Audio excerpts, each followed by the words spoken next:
Bonjour, chers amis, heureux de vous retrouver pour une émission un peu spéciale. J'enregistre cette émission dans la chapelle Sant'Antone Urimido, c'est-à-dire Saint-Antoine le Grand, ou Saint-Antoine d'Égypte, ou Saint-Antoine l'Ermite, à ne pas confondre avec Saint-Antoine de Padoue. Donc dans cette petite chapelle qui se trouve au-dessus du village de Sorio di Tenda, dans le Nebbio, en Corse, qui se trouve être le berceau de ma famille maternelle, donc la branche corse. Je viens de rentrer du Brésil, comme vous le savez. Cela fait environ 8 jours, je crois. Nous sommes quoi aujourd'hui? Nous sommes mardi, donc ça fait 10 jours que j'ai quitté le Brésil. Ça fait un peu moins que je suis rentré à Bastia.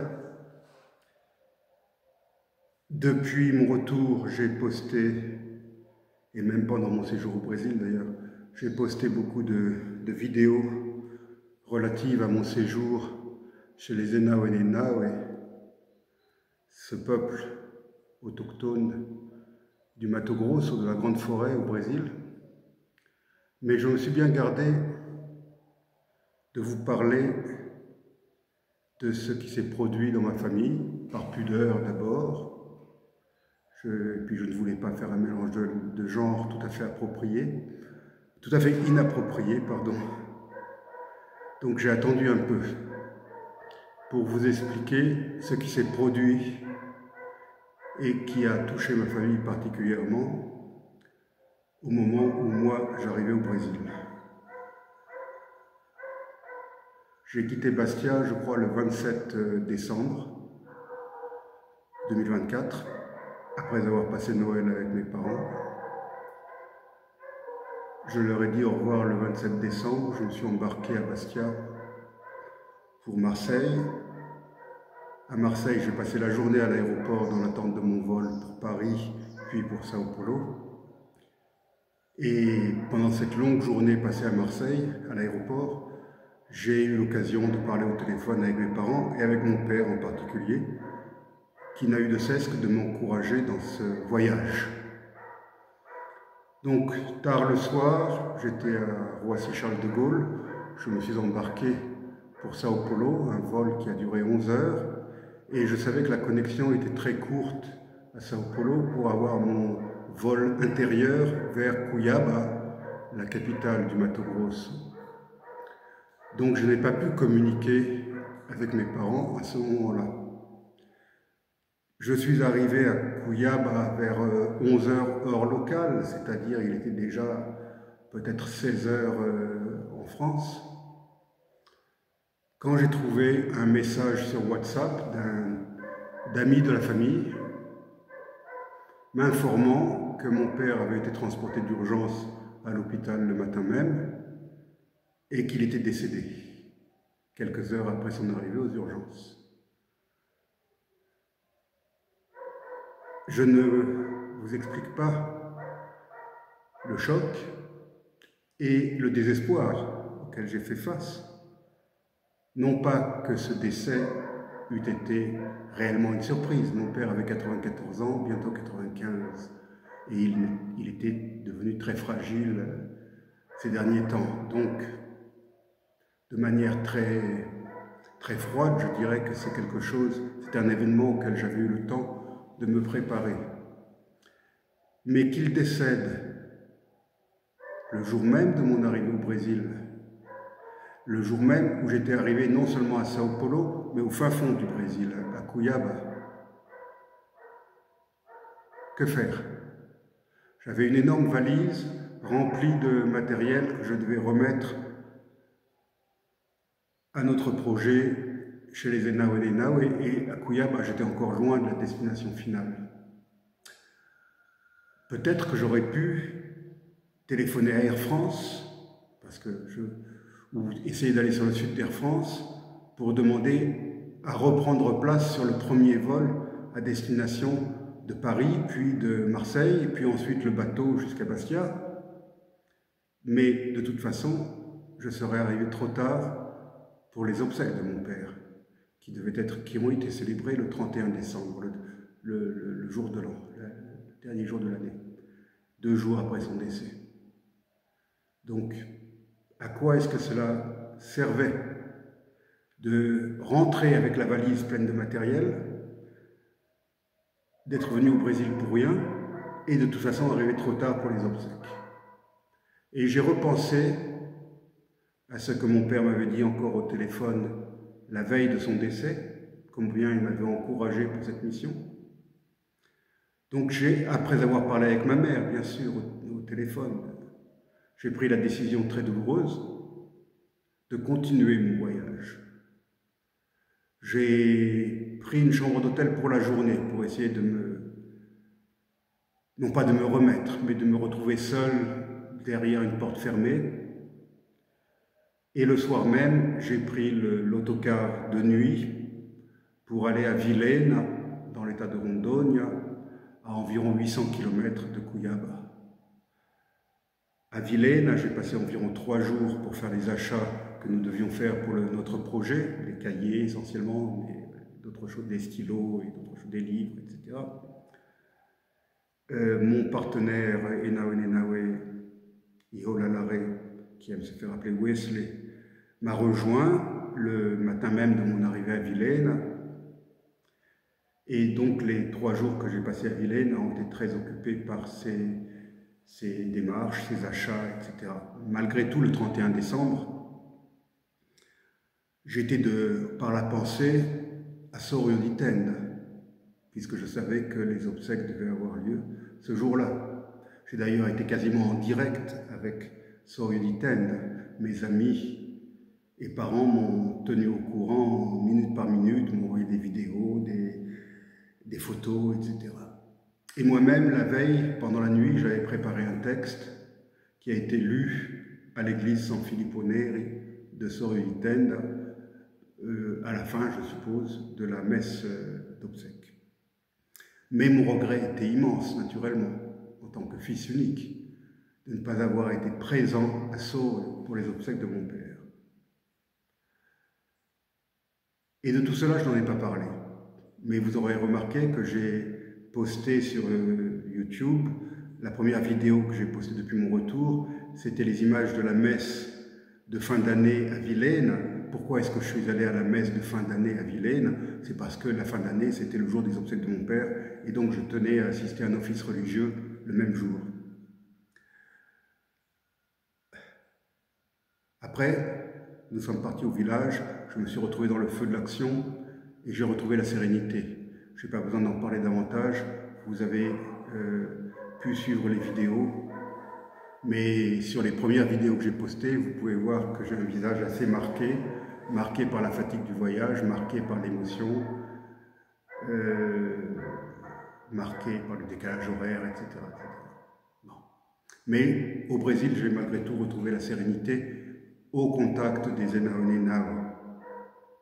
Je suis rentré samedi, il y a donc 9 jours, 10 jours, à Bastia, où là je me suis retrouvé confronté à toutes les questions de succession, les questions administratives, les factures à payer, etc. etc. Donc j'ai un peu perdu ma sérénité depuis mon retour, mais je suis aux côtés de ma mère.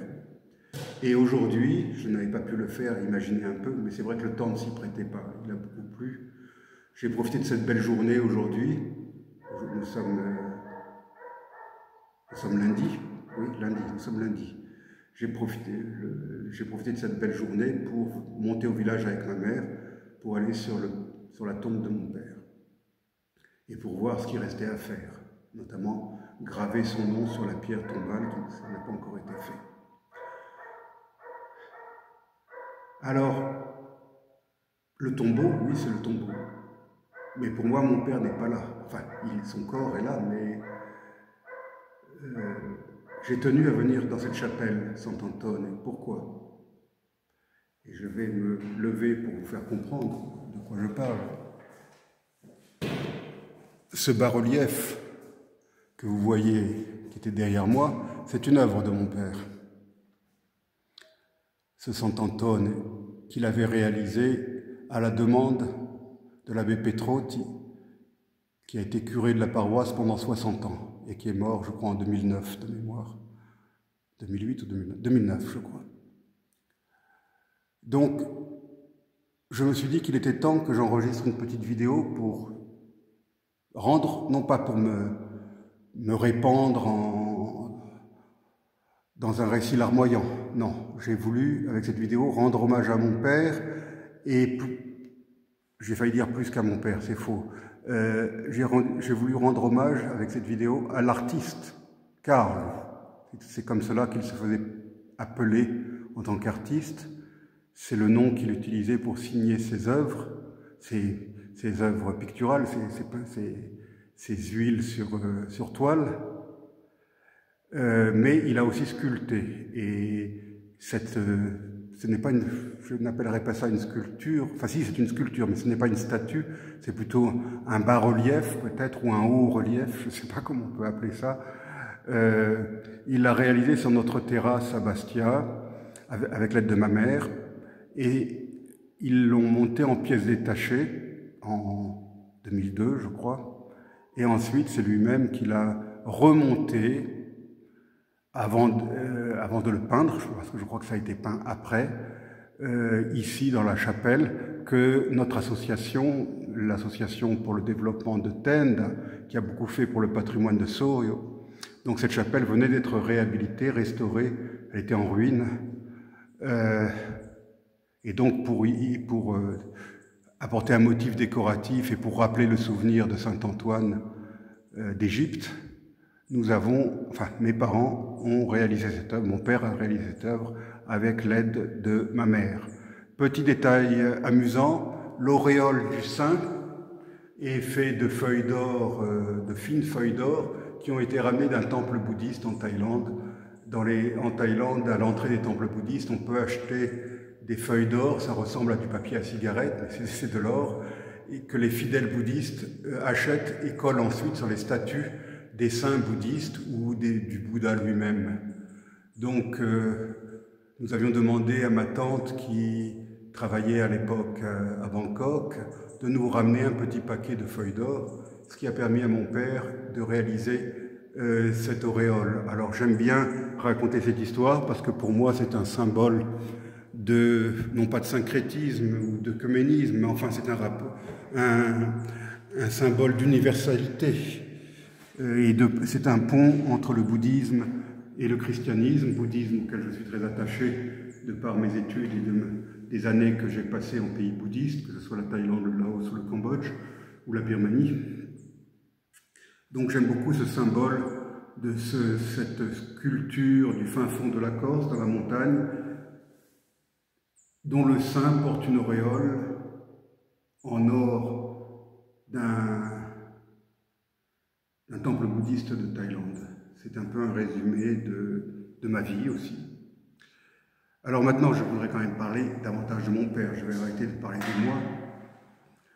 Mon père n'était pas corse. Mon père est né le 30 mai 1930 à Saint-Pierre-d'Alvar, dans le département de l'Isère. Il n'était pas originaire de ce département. Mais son père à lui, mon grand-père, que je n'ai pas connu, était quelqu'un qui était un peu nomade dans sa vie professionnelle, qui était originaire de Montbrison, dans la Loire. La maison des Chevesville se trouve encore rue Martin-Bernard à Montbrison, dans le vieux Montbrison. Mais mon père n'y a pas vécu, puisque son père à lui est allé d'emploi en emploi dans différentes régions de France, Dauphiné, Savoie, Provence, Lyon. Donc mon père, c'était quelqu'un qui, de par son enfance et sa jeunesse, n'avait pas vraiment de racines de village, du fait de sa jeunesse de migrant intérieur à la France. En plus, sa mère à lui, ma grand-mère que je n'ai pas non plus connue, était piémontaise. donc citoyenne italienne. Et elle était venue jeune fille avec ses parents à elle, c'était des migrants, des migrants, ce qu'on appelle aujourd'hui des migrants, mais on n'utilisait pas ce terme à l'époque. Donc mes arrière-grands-parents italiens étaient venus s'installer en France, et c'est là que ma grand-mère a connu mon grand-père, qui se sont mariés, et c'est de cette union qu'est né mon père et ses 3 sœurs, dont une est toujours en vie, la dernière. Ensuite, mon père et ses parents, d'ailleurs ses parents aussi, se sont installés en Tunisie après la Seconde Guerre mondiale. Je passe sur l'épisode de la Seconde Guerre mondiale. Je sais que mon père a beaucoup souffert pendant la Seconde Guerre mondiale. Il avait 10 ans en 1940, 15 ans en 1945. Il a connu l'occupation. Et je sais qu'il a souffert de la faim. Il me l'a souvent raconté. Qu'il voyait avec désespoir des wagons de chemin de fer qui partaient pour l'Allemagne remplis de pommes de terre, alors qu'eux mangeaient des rutabagas. Donc, après la guerre, ils se sont installés en Tunisie. Mon père a fait son service militaire en Algérie, avant les événements d'Algérie, avant la guerre d'Algérie, et en Tunisie également. Et c'est là qu'il a fait la connaissance de ma mère par le biais du scoutisme, puisqu'il était chef scout et ma mère chef guide. Et qu'ils se sont mariés dans l'église catholique de Sfax, où les 2 familles vivaient. Église catholique, donc oui, le 22 décembre 1956, à Sfax. Donc ça ajoute encore une touche de migration dans la vie de mon père. Et il a donc épousé ma mère, native de Sorio-di-Tenda, mais dont la mère, c'est-à-dire ma grand-mère maternelle, et le reste de la famille Mouraccioli, vivaient en Tunisie depuis les années 20-30. Donc ça ajoute une touche du côté migratoire de mon père, puisque non seulement il a été un nomade en France continentale, mais en plus il a fini par épouser une Corse en Tunisie. Après le mariage, j'ai failli dire ils sont rentrés. Pour ma mère, c'était pas vraiment rentré, puisqu'elle n'avait jamais vécu en France. Ils sont allés en France, dans une nouvelle région où mon père avait trouvé du travail, la Normandie. Et c'est là que je suis né. Donc je suis né en Normandie, même si nous n'avions aucune attache familiale en Normandie. C'est le côté travail qui a amené mon père de retour d'Afrique du Nord à s'installer en Normandie. Et ma mère est devenue institutrice. Elle était déjà institutrice en Tunisie et elle a retrouvé un poste d'abord de remplaçante puis de titulaire dans différentes écoles du département de l'Eure. Ils étaient installés à Serquigny, qui est un gros village de 2000 habitants dans le département de l'Eure, pas loin de Bernay, la ville où je suis né, en 1960. Et j'ai grandi donc en Normandie. J'ai ensuite fait mes études secondaires à Bernay, à Lisieux, et les études universitaires, je les ai commencées à Caen, mais je les ai surtout faites à Paris, à l'Institut national des langues et civilisations orientales. Mais j'ai dit que je ne parlais pas de moi, donc je reviens à mon père. Mon père a fait toute sa carrière dans une grosse société établie à Serquigny, d'abord comme dessinateur industriel et ensuite comme responsable de la sécurité. Non pas de la sécurité au sens garde de sécurité, mais sécurité du travail. En anglais, il y a 2 mots. Il y a security, il y a safety, qui ont un sens différent, mais qu'on traduit en français par sécurité. Donc, mon père était responsable de ce qu'on appelle en anglais safety, la sécurité des travailleurs. Donc, il s'assurait que les règles de sécurité étaient respectées, que les ouvriers ou les employés étaient protégés par le casque, par les gants, par je ne sais pas quoi, qu'il respectait les normes, les règles de sécurité, etc. C'était ça son travail. La plus grande partie de sa vie professionnelle à Serquigny, ça a été donc d'être responsable de la sécurité. Je pense que c'était un emploi intéressant parce qu'il avait affaire au patronat, à l'encadrement, mais aussi aux syndicats qui qui se préoccupait bien sûr des conditions de travail dans l'usine. Donc c'était un travail très, j'imagine, je ne l'ai pas vécu, mais j'imagine que c'était un travail assez riche en rencontres humaines. Mon père a pris sa retraite en 1990, je crois, ma mère en 1991, et il est parti seul en exploration à Bastia pour essayer de trouver un appartement, et il a fini par le trouver. Je précise que ma grand-mère maternelle vivait à Bastia, et ma mère était désireuse de retrouver sa mère. Donc en 1991, ils ont fait le grand déménagement, ils ont vendu leur maison de Cerquigny pour acheter cet appartement dans lequel ils ont vécu pendant dans lequel mon père a vécu pendant 33 ans à Bastia. Et la retraite a été pour lui une renaissance, je dirais, parce qu'il a pu enfin développer ses talents artistiques. Il s'est mis à la peinture à fond. Bon, il avait une formation de dessinateur industriel, donc il savait tenir un crayon quand même, mais là vraiment il s'est révélé, je dirais mon père s'est révélé dans son travail artistique, dans les tableaux qu'il a produits. J'ai souvent dit, je fais sourire sans doute quand je dis ça, mais je considère mon père comme le meilleur, je le disais de son vivant, comme le meilleur peintre paysagiste de la Corse, encore en vie. Heureusement, il est décédé. Mais beaucoup de gens, même des gens que je ne connais pas, ont reconnu son talent en disant qu'il traitait admirablement la lumière si particulière à la Corse en toute saison. Et ces tableaux rendent très bien cette lumière. Il a exposé à droite à gauche, en Corse, mais aussi sur le continent. Il a eu quelques prix.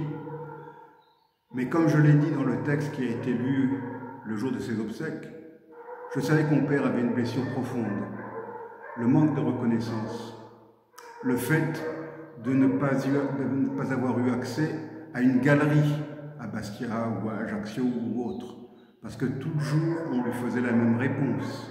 C'est très beau ce que vous faites, mais ça n'intéresse personne. Enfin, vous ne disiez pas ça comme ça, mais presque. Ce qui intéresse, ce qui est tendance, j'ai horreur de ce mot, ce qui est à la mode aujourd'hui, c'est ce qu'on appelle l'art contemporain, l'art concret, l'art abstrait, mais certainement pas l'art figuratif, l'art paysagiste, cher à mon père. Donc il n'a jamais eu la chance d'être exposé dans une galerie dans l'une des villes de Corse ou d'ailleurs. Il a vendu un certain nombre de tableaux malgré tout. Donc son talent a été reconnu. Il a exposé plusieurs fois dans la grande maison de notre amie Annette Luciani à Poggio di Enago, la Casa Giafferi. Et d'ailleurs, je suis heureux d'annoncer qu'au mois de juin, ça demande à être confirmé, je le confirmerai en temps voulu, il y aura une exposition rétrospective et hommage en mémoire de mon père dans cette Casa Giafferi de Poggio di Venaco, Poggio de Venaco, près de Venaco, dans le centre géographique de la Corse, au milieu des grandes montagnes que mon père aimait tant. D'ailleurs, il a effectué plusieurs séjours dans cette maison avec ma mère et il appréciait beaucoup ce lieu. Donc je suis heureux que nous puissions organiser avec Annette cette exposition rétrospective hommage en juin prochain à la belle saison. Voilà tout ce que j'ai voulu raconter aujourd'hui en souvenir de mon père, en hommage à mon père. Et j'invite toutes les personnes intéressées qui seraient de passage en Corse à venir nous voir, puisque l'appartement de mes parents et mon appartement sont une véritable galerie de peinture, puisque les œuvres de mon père y sont accrochées au mur. Donc je vous le dis très franchement et très sincèrement, vous êtes les bienvenus et je serai heureux de vous servir de guide, puisque mon père malheureusement n'est plus là. Il aimait beaucoup raconter à ses visiteurs pourquoi il a peint tel endroit, pourquoi, comment, dans quelles circonstances, avec quelle lumière. Ça, c'est peut-être des choses que je ne saurais pas raconter. Au début, dans les premières années de son arrivée en Corse, il a peint sur site, et puis, l'âge venant, de plus en plus, c'est moi qui prenais les photos, et ensuite il peignait d'après mes photos. Donc j'ai un petit peu contribué à ses œuvres. Il a une page Facebook, Karl, ça s'appelle Karl ou le peintre, je crois, Karl ou le peintre, que j'ai décidé de laisser ouverte. Donc vous pouvez aller sur sa page Karl ou le peintre sur Facebook pour découvrir certaines de ses œuvres. Et surtout, vous pouvez aller sur sa galerie virtuelle qui est toujours fonctionnelle. Vous tapez sur votre moteur de recherche Charles Chezeville ou Karl et vous allez tomber sur sa galerie virtuelle. Les photos sont de bonne qualité, donc ça donne une bonne idée de son talent. Mais rien ne vaut bien sûr les œuvres véritables, c'est pour ça que je vous invite à venir les voir.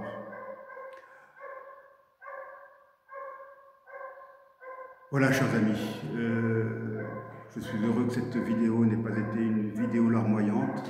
Il est certain que si j'avais fait cette vidéo le 31 décembre, elle n'aurait pas ressemblé à celle-ci. Et je suis heureux d'avoir pu faire cette vidéo au pied de cette œuvre de mon père qu'il a offert finalement, oui, il l'a offerte à son village de cœur, Soro-Itène, parce que j'ai dit tout à l'heure que mon père n'était pas corse, mais en fait il était corse. Même s'il était très pudique et s'il ne l'a pas affiché. Il y a des gens qui sont arrivés en Corse avant-hier et qui se revendiquent comme Corse. Mon père n'a jamais revendiqué sa qualité de Corse, mais tout le travail qu'il a fait pour le patrimoine de ce village, Soro-Itène, tout son travail artistique, tout l'amour dont il a témoigné à travers ses tableaux, qui représentent les paysages corses, peuvent lui décerner largement le titre de citoyen corse. D'ailleurs, à ses obsèques, à la fin de la messe, c'est le Dio vi salvi Regina, notre hymne religieux, notre hymne national, qui a été entonné, et j'en suis très fier, même si je n'étais pas présent ce jour-là, à mon grand désespoir. Voilà, chers amis, je vais m'effacer, je vais remettre à l'écran cette œuvre de mon père, que vous comprendrez mieux. Et si vous venez en Corse, si vous n'êtes pas en Corse, même si vous y êtes, mais que vous n'êtes pas de Soro, je serais ravi de vous emmener ici pour vous montrer cette œuvre. Il y a d'autres œuvres sculpturales de mon père dans ce village. Il y en a deux autres. Il y a un autre Saint-Antoine, pas loin d'ici, et il y a la statue de San Filippo Neri, qui se trouve dans l'édicule, c'est-à-dire la niche de la façade de l'église paroissiale, qui était restée vide depuis sa construction au XVIe siècle. Eh bien, c'est mon père, à la demande de l'abbé Petrotti, qui a rempli ce vide avec une jolie statue de San Filippo Neri, Saint Philippe Neri, ce grand prêtre italien du XVIe siècle. Je me lève, je m'efface et je vais remettre à l'écran cette statue, cette sculpture.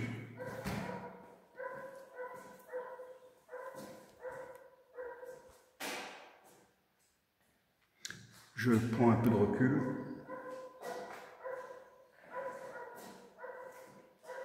Et pour terminer, je vais vous montrer le magnifique panorama qu'on a depuis cette chapelle sur la nature du Nebbio que mon père aimait tant. Voilà. Ça, c'est San Damiano. C'est ce pic que vous voyez avec une croix à son sommet. Là, on risque d'avoir un contre-jour parce qu'on se dirige vers l'ouest. Oui, ça vaut pas le coup. Je vais prendre un peu de recul. Voilà le sommet de Sant'Antone, qui s'appelle Sant'Antone, et c'est pour ça qu'il y a une chapelle Sant'Antone.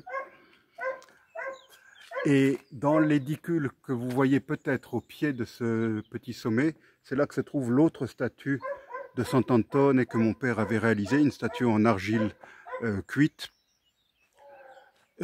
Ça avait été fait avant la restauration de la chapelle, parce que l'abbé Petrotti tenait à ce que le souvenir de Sant'Antone soit rappelé. Il n'aurait jamais pensé que la chapelle aurait fini par être restaurée. Donc quand la chapelle a été restaurée, il a demandé à mon père de faire quelque chose pour décorer la chapelle pour Sant'Antone. Et là, ce que vous voyez au fond, là en arrière-plan, c'est le col de Tenda. Et derrière ce col, c'est le village de Petralba, c'est déjà en Balagne. Voilà le massif de Tenda. Et voilà notre petite chapelle, notre humble chapelle que j'ai connue enfant et adolescent en ruine. Il n'y avait plus que des pans de murs et pas de toit, et qui a été admirablement restaurée. Le village de Sceaux se trouve en bas, au-dessous. C'est sur ces images que je vais vous laisser, mes amis. Et n'hésitez pas à partager cette vidéo en mémoire de mon père. Merci, au revoir.